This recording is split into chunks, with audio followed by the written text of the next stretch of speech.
আসসালামু আলাইকুম। ইনশাআল্লাহ আশা করি সবাই ভালো আছেন। আলহামদুলিল্লাহ আমিও ভালো আছি। যে যেখান থেকে আমার ভিডিওটি দেখছেন সবাইকে অসংখ্য ধন্যবাদ ও সর্বোচ্চ ভালোবাসা রইল। তো আজকে কথা বলবো, আপনারা সকলেই জানেন যে ভিএফএস গ্লোবাল থেকে একটা নতুন আপডেট দেওয়া হয়েছে। তো এই আপডেটটা হয়তো বা আপনারা সবাই দেখছেন। তো এই বিষয়ে কথা হবে। তারা দুইটা গুরুত্বপূর্ণ আপডেট দিছে।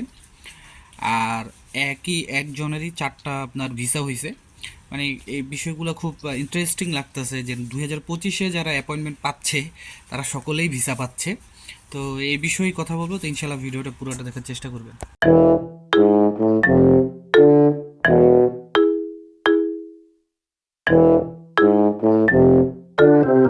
তো সব কিছুর জন্য আলহামদুলিল্লাহ। আপনারা স্ক্রিনে প্রথমে আমি যে বিষয়টা কথা বলছি, আপনারা স্ক্রিনে ভিএফএস গ্লোবালের একটা আপডেটের নোটিশ দেখতে পারতেছেন।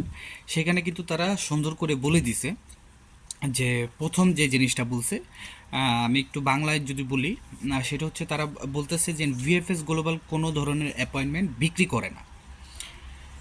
তারা এটা একদম সুন্দরভাবে বলে দিছে, ভিএফএস গ্লোবাল কোনো ধরনের অ্যাপয়েন্টমেন্ট কিন্তু বিক্রি করে না। এটা তারা বলছে, কারণ আপনি যদি পিছনে খেয়াল করেন ভিএফএস গ্লোবালের যে আপনার লিঙ্কগুলা যখন তারা অ্যাপয়েন্টমেন্ট ছাড়তো, সেই অ্যাপয়েন্টমেন্টগুলো কিন্তু আপনার যেভাবেই হোক হ্যাকাররা মানে হ্যাক করে নিয়ে যেত। যদি আপনি আমি এই বিষয়টা তাদের সাথে আমি একমত প্রকাশ করতে পারি। একদিক দিয়ে হয়তো বা অনেকের কাছে খারাপ লাগবে, অনেকে আমাকে বকাবাজি করতে পারেন। এই বিষয়টা আমার বলার কারণ আছে কি জন্য, কারণ ভিএফএস গ্লোবাল যে শুধু ইতালির ভিসা নিয়ে কাজ করে এরকম না, তারা হাঙ্গেরির ভিসা নিয়ে কাজ করতেছে, মানে জমা নিচ্ছে। পর্তুগালের জমা নিচ্ছে, এক্সাম্পল আমি বুঝাচ্ছি। তারপর সুইডেনের জমা নিচ্ছে। মানে ইউরোপের অনেক অনেক কান্ট্রির ফাইলই বাংলাদেশ থেকে তারা জমা নিচ্ছে, যেমন তার একটা কুরিয়ার সার্ভিস। তো সেই দিকে কিন্তু তারা চাইলে কিন্তু সেই দিকেও কিন্তু এই কাজগুলো করতে পারে। হ্যাঁ, এখন বলতে পারেন যে আপনার ইতালির ভিসা মানে আবেদনকারী অনেক, এখানেই তো সমস্যাটা। কোটা দিছে আপনার 3,000 বাংলাদেশিদের জন্য। আপনি তো ভিএফএস গ্লোবালে জমা দিতেছেন 1 লাখ। তাহলে কি ভিএফএস গ্লোবালের দোষ না আমাদের দোষ? এই জিনিসটা আপনারা বুঝবেন। এখন যারা অরিজিনাল তারাও আমার বকতে পারেন, কিন্তু না, দোষ কিন্তু তাদের না, আমাদের। আমরা তাদের কাছে যাইতেছি কেন? যদিও তারা এই বিষয়টা করে থাকে, আমরা তাদের কাছে যাইতেছি। তো ভিএফএস গ্লোবাল এখানে সুন্দরভাবে তারা বইলা দিছে যে তারা কোনো ধরনের অ্যাপয়েন্টমেন্ট বিক্রির সাথে জড়িত না, বা তারা বিক্রি করে না।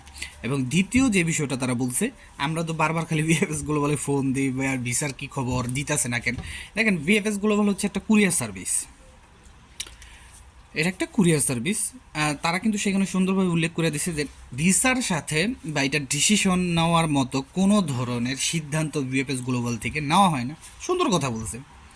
এটা তো আমি মনে করি তাদের কোনো আপডেট দেওয়ার দরকার নাই, কারণ এটা এটা মনে করেন চোখে দেখে না, যে বোঝে না কিছু, সে বুঝবো যে ভিএফএস গ্লোবাল এই সাথে জড়িত না। তো আপনারা দেখেন ভিএফএস, আপনি দেখেন হাঙ্গরি আরও যে বিভিন্ন দেশগুলো আছে, সেই দেশের কি অ্যাপয়েন্টমেন্ট সিস্টেম এরকম যে আপনার ইমেলের মাধ্যমে নিতে হবে?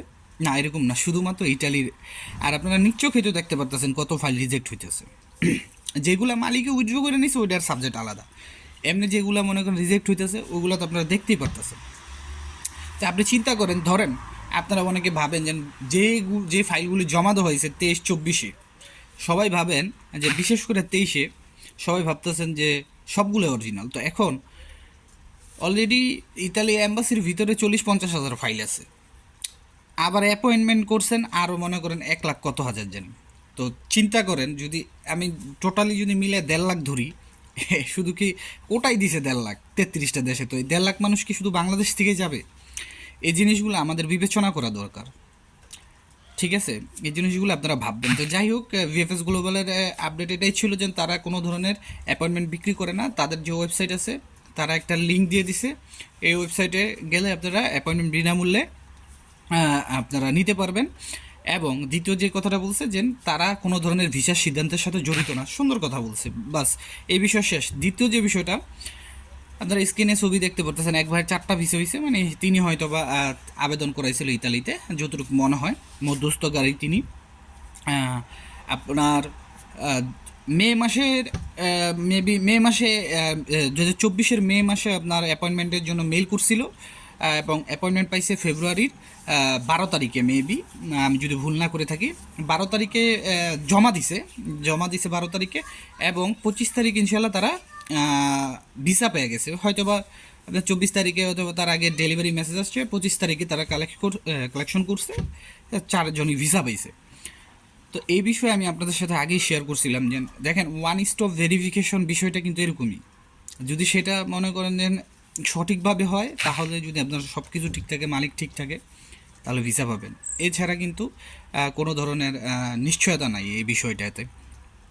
তো অনেকেই দেখা যাচ্ছে আপনার ইমেল পাইও যাদের আপনার রিজেক্ট হয়েছে বা উইথড্র হয়ে গেছে, তাদের জন্য এটা মনে করেন মানে রিজিকের একটা ব্যাপার ছিল। আমি মনে করি যে তাদের রিজিকে ছিল না, বাস এতটুকু, এর চেয়ে বেশি কিছু না।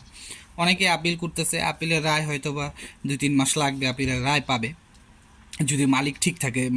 অনেক যেরকম আমার বন্ধুদের মালিক ঠিক আছে, সে মেসেজগুলো কেয়ার করে না, ওরকম ইম্পর্টেন্স দেয় না এই বিষয়টা। কারণ অনেক মালিক আছে যে তারা যেইভাবে আগে আনছে মনে করছে যে এইভাবেও এই বছরও এইভাবে যে আমার কাগজপত্র সব ঠিক আছে, আমি নলস্তা পাইছি, শুধু হয়তো বা যাচাই বাছাই করবো, ওয়ান স্টপ ভেরিফিকেশন যে নলস্তা ঠিক আছে কিনা, হয়তো বা এই যাচাই বাছাইগুলোই করবো। কিন্তু না, তারা কিন্তু A to Z সব ধরনের যাচাই বাছাই করতেছে, যার কারণে এই আজকের এই অবস্থা। তো যাই হোক, মানে টনক নড়ছে ভিএফএস গ্লোবালের, এটাও ঠিক। ইতালি অ্যাম্বাসিরও টনক নড়ছে, ইতালি গভর্নমেন্টেরও টনক নড়ছে এই বিষয়ে। তা আমি মনে করি সামনে আর কোনো পদক্ষেপ নেওয়াটা উচিত হবে না। যেহেতু এরকম হয়েছে, খুব শীঘ্রই আপনারা অ্যাপয়েন্টমেন্ট পাবেন, খুব শীঘ্রই ইনশাআল্লাহ। তারপরে বাকিটা আপনারা কি, এটা আপনাদের নৈতিক অধিকার, আপনার কী পদক্ষেপ নেবেন বা নেবেন না, এটা একদম ব্যক্তিগত আপনাদের। সবাই ভালো থাকবেন, সুস্থ থাকবেন, সকলের জন্য দোয়া রইল। আসসালামু আলাইকুম, আল্লাহ হাফেজ।